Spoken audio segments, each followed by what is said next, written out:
আসানসোলের বার্নপুর রিভারসাইডের শামডিহি এলাকার দামোদর নদীর উপর অবস্থিত কেশকুয়ারি ফেরিঘাট ও ঈশ্বরদা ফেরিঘাটের দুটি অস্থায়ী কাঠের সেতু প্রতি বছরই বর্ষাকালে ভেঙে পড়ে।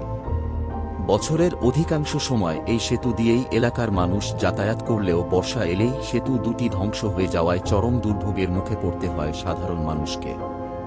এবছরও প্রবল বর্ষণের জেরে দুই অস্থায়ী সেতু ভেঙে পড়েছে। ফলে দামোদর নদী পারাপারে সমস্যায় পড়েছেন স্থানীয় বাসিন্দারা। এলাকাবাসীর দাবি, এই অস্থায়ী সেতুগুলি তাদের জন্য অত্যন্ত গুরুত্বপূর্ণ হলেও প্রতি বছর একই সমস্যার পুনরাবৃত্তি হচ্ছে।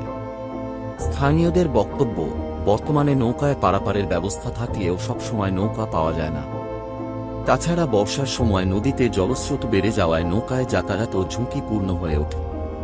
তাই দীর্ঘদিনের এই সমস্যার স্থায়ী সমাধানে দামোদর নদীর উপর একটি পাকা স্থায়ী সেতু নির্মাণের দাবি জানিয়েছেন এলাকার বাসিন্দারা।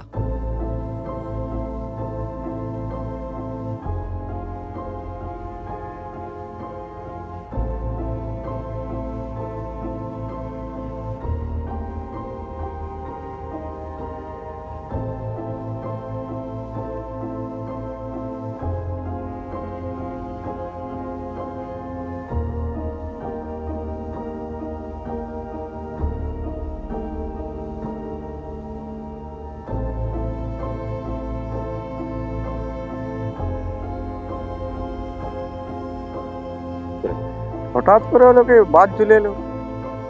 এবারে বাঁধ চলে এলো, উপরে একটা ব্রিজ ছিল, সেই ব্রিজটা ভাঙলো, সেটা ভেঙে পরে এটাকে ভেঙে দিল। তো এই ব্রিজটা কোথা থেকে কোথায় যোগাযোগ করে? বাঁকুড়া থেকে? বগুড়া থেকে বড় এখন তো আসা যাওয়া বন্ধ। না, নৌকা চলবে যে মানুষ যেত, হেঁটে যেত বা গাড়ি নিয়ে যেত, সেটা বন্ধ হয়ে গেছে। না, হেঁটে যেত, যেত, সেটা তো এখন আপাতত এখন এইটাও বন্ধ হলো, কিন্তু আবার নৌকা চালু হয়ে যাবে 2 দিন পর থেকে। তো এই ব্রিজটা কতটা ভয়ের বিষয়, লোকজন থাকে? না, সে তো আমরা আছি। এটা কখন হয়েছিল? এইটা হলো রাত 1টার পরে। আমাদের এই যে ব্রিজ ভেঙে গেছে। কোথা থেকে আসছেন আপনি? আমি গ্রাম থেকে। কোন গ্রাম? তখন যাবেন কোথায়? যাবো বর্ধমান। তো কি অবস্থা দেখলেন ব্রিজের? খুব খুব খারাপ অবস্থা। ব্রিজ ভেঙে গেছে, এই যাতায়াতে ভয় লাগে? হ্যাঁ, ভয় লাগে। আপনি কি প্রায় যাতায়াত